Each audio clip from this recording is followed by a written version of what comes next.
The Empire State Building.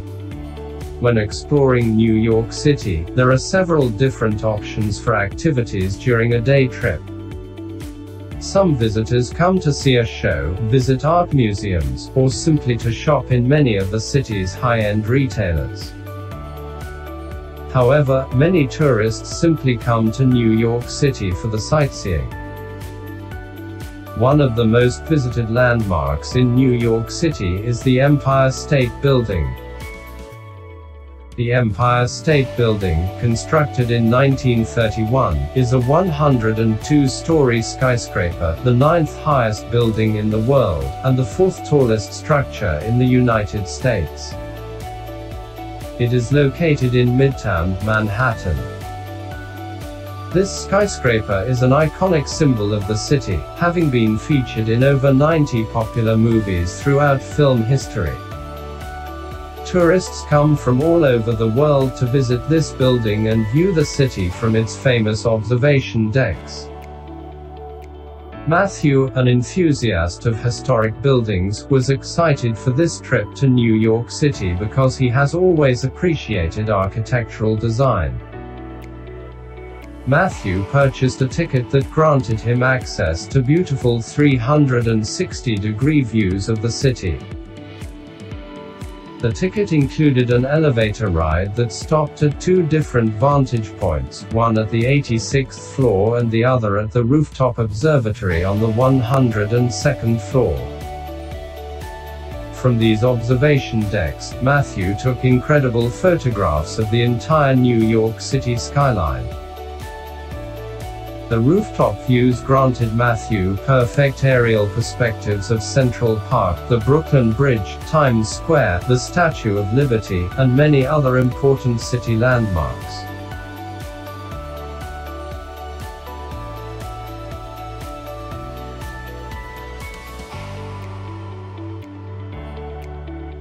Letter to a friend. Hi, Fred. It's been a while since we have been in touch. How has your semester been? I wanted to send an email update to you, let you know how things have been going during my semester abroad here in Malaga, Spain. I've already been here for 6 weeks, and I feel like I am finally adapting to the culture. I'm also speaking the language more fluently. I arrived during the first week of September. The weather has been very nice. Even though it's October, it's still rather sunny and warm. In fact, I went to the beach and swam in the Mediterranean Sea earlier today. I am living with a very welcoming host family. I have my own private bedroom, but we eat breakfast, lunch, and dinner together. On Sundays, we eat a big home-cooked paella for lunch. In Spain, lunch is usually the biggest meal of the day. It's also very common for the people to take a midday nap right after a big meal. I am actually just waking up from my nap right now. On weekdays, I take classes at the local university. There, I met several native Spanish speakers. They have been very kind and patient with me. At first, I struggled to comprehend their Spanish, but now I understand most of our conversations. They have commented that my Spanish has improved a lot since we first met. Now, I am more confident to use the language in other places like stores and restaurants. I am so glad that I decided to spend the semester here in Spain. We have an extended weekend coming up, so a group of my friends and I are going to travel to France for 4 days. It's so easy and inexpensive to travel internationally in Europe. I love it. I look forward to hearing from you soon. Like I said, don't hesitate to stay in touch more often. Perhaps you could even come to visit. What do you think? Best wishes. Patrick.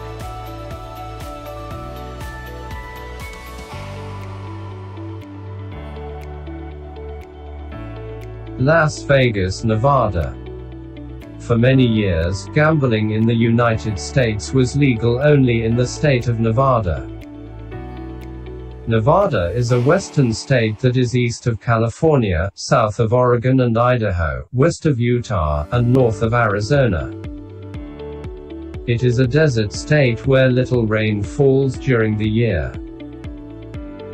It is a little more than 275 miles from the city of Los Angeles, which is where most of its visitors come from. Driving from Los Angeles is about 4 hours. Las Vegas, which means the meadows in Spanish, was established by the Mexicans in the mid-1800s. Much of what is now the southwestern part of the United States was then part of the Mexican Empire. The city was a railroad town established in 1905, and the first legal casino appeared in 1931. Las Vegas is now a gambling town, where people from all over the United States come to vacation. Its population is under 2 million, making it the 30th largest city in the country. Its original population in 1905 was only 5,000.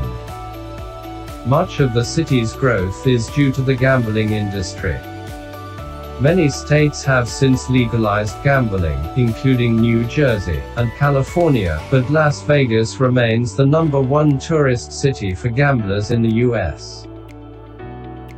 Today some of its largest and most beautiful hotels include Bellagio, Flamingo, Caesars Palace, Treasure Island, Mandalay Bay, and Wynn.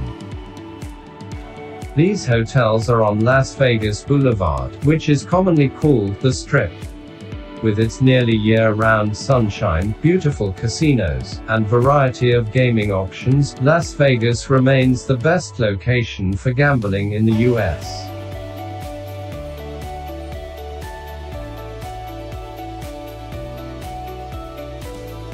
The pet store. George is at the pet store, looking at what kind of pet he might want to get for his birthday. George asked if he could have a horse, but his parents said no because horses are too big. First, he sees dogs and cats. Baby dogs are called puppies. Baby cats are called kittens. George likes them because they're easy to take care of and can play a lot, but they will get bigger. George wants a small pet. Then George sees animals that have to live in a cage. He sees rabbits, guinea pigs, and mice. Mice are what you call more than one mouse. He likes these animals because they are small. Birds live in cages too. George sees a parrot and a canary. He likes them all, but he doesn't want to clean the cage. George sees the animals in tanks. The tanks full of water have fish and turtles in them. He thinks about a goldfish but decides he likes the turtles more. There are also tanks with rocks and sand that have snakes, spiders, and scorpions, but George is afraid of them. George likes the turtles best, but they won't fit in the little fish bowls. Turtles need bigger tanks, so they can swim sometimes and hide sometimes. George decides he wants to get a turtle for his birthday. He buys a book on how to take care of a turtle and a list of what types of turtles the store has.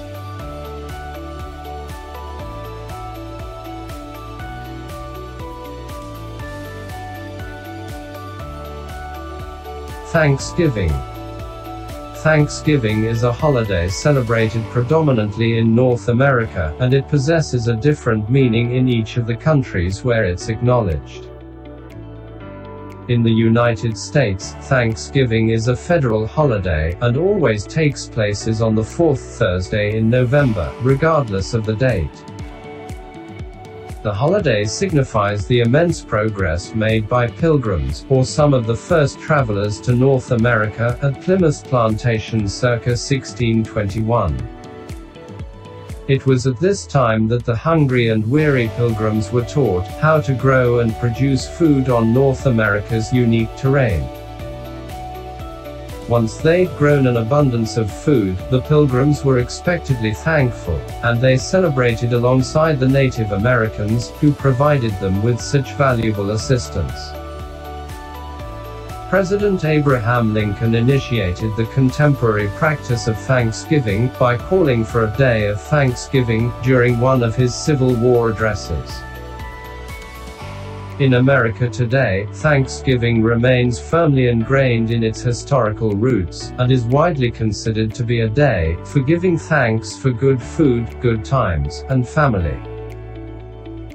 Thanksgiving dinner generally consists of turkey, mashed potatoes, stuffing, vegetables, gravy, and ample desserts. To be sure, indulging in abundance is a cornerstone of the holiday, as doing so could only be possible if one possesses abundance.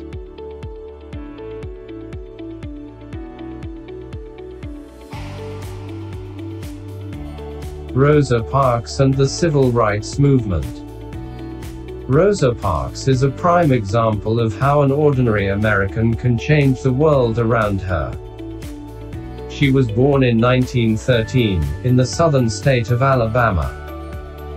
Parks became famous for challenging a discriminatory policy in the city of Montgomery, Alabama. During the 1950s, Black Americans in the South were not allowed to ride in the front seats of public buses if a white person needed that seat.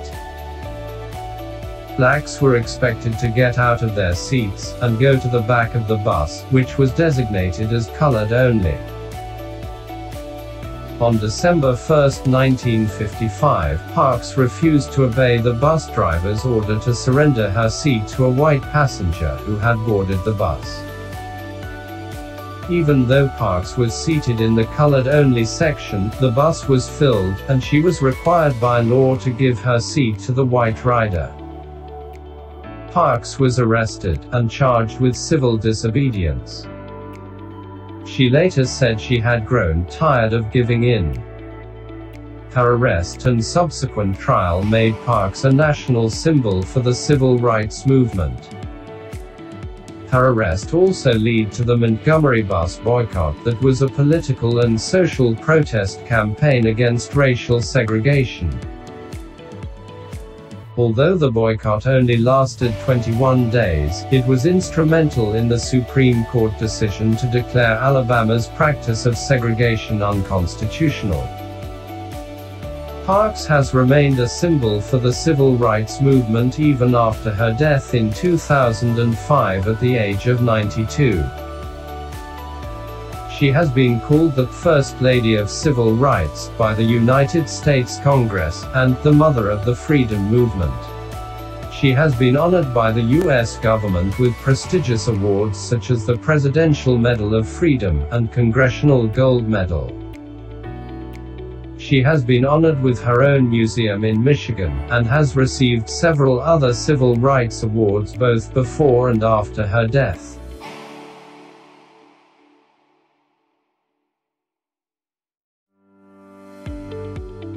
The environment. In our modern world, there are many factors that place the well-being of the planet in jeopardy.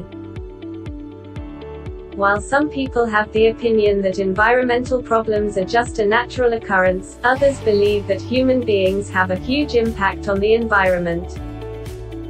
Regardless of your viewpoint, take into consideration the following factors that place our environment as well as the planet Earth in danger.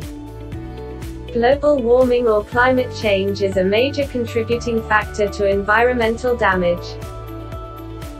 Because of global warming, we have seen an increase in melting ice caps, a rise in sea levels, and the formation of new weather patterns.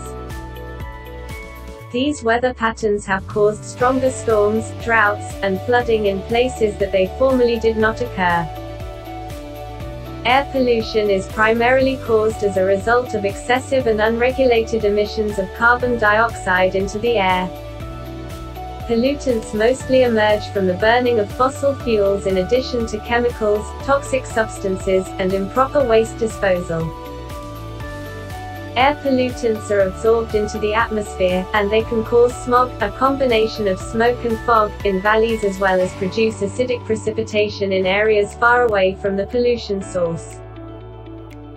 In many areas, people and local governments do not sustainably use their natural resources. Mining for natural gases, deforestation, and even improper use of water resources can have tremendous effects on the environment. While these strategies often attempt to boost local economies, their effects can lead to oil spills, interrupted animal habitats, and droughts. Ultimately, the effects of the modern world on the environment can lead to many problems. Human beings need to consider the repercussions of their actions, trying to reduce, reuse, and recycle materials while establishing environmentally sustainable habits. If measures are not taken to protect the environment, we can potentially witness the extinction of more endangered species, worldwide pollution, and a completely uninhabitable planet.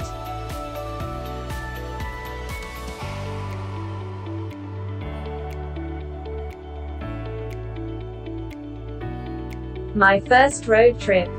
My first road trip was horrible. When I turned 24 years old, my father lent me his car to go from Los Angeles to Chicago.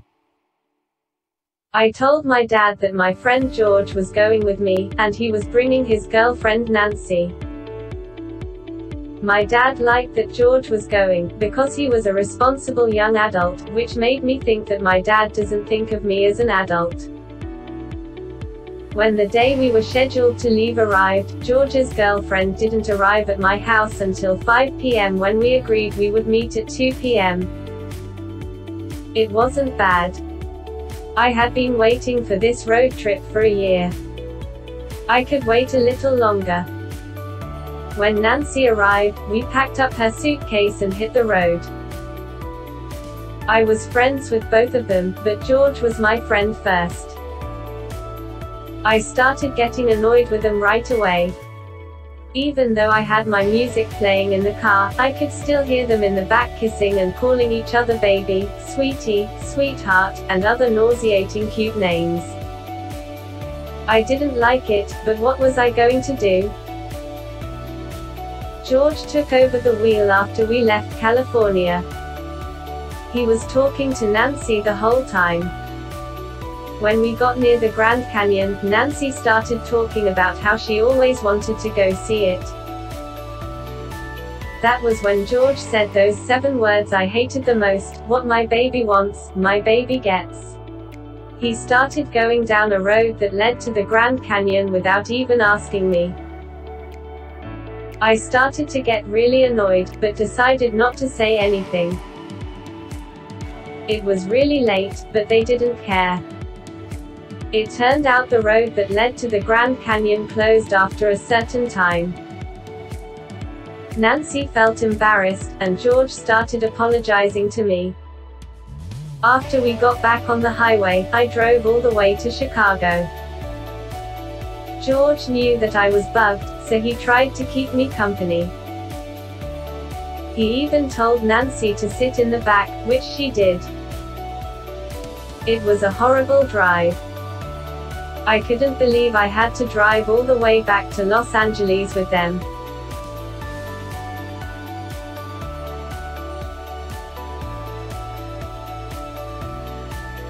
Going to the beach. Some of the most popular places to visit during summer are the beaches. Kenneth Green loved going to beaches. He lived close to Venice Beach, and could walk to the beach in 30 minutes. He could smell the ocean whenever he woke up. Kenneth and his friends decided to go to the beach the first day of the summer. When they got there, they found it was filled with tourists and people trying to escape the heat. Even though the beach was filled with people, Kenneth didn't care. He knew all the cool places to go. He was friends with some shop owners. He was also friends with the owners of a little Mexican restaurant. He had a little booth reserved for him during the summer so that whenever he got hungry he didn't have to wait for a table. The owners were family friends of Kenneth and they loved having him around. Kenneth didn't like to abuse their relationship, so he only went to the restaurant once or twice a week, and he always left good tips. There are a lot of activities to do at the beach. People can go swimming, rent a bike, play volleyball, or shop around. Kenneth is always careful when he is around volleyball nets and people bicycling. Last year, he was walking by the volleyball nets when a large man jumped up to hit the ball, which ended up hitting Kenneth right in the head. The man ran to Kenneth to make sure he was okay. He was okay, but a bit dizzy. As Kenneth was trying to get his balance back, he walked right into the path of a bicycle. He crashed into a woman riding a bicycle, and they both fell down. It wasn't Kenneth's favorite summer.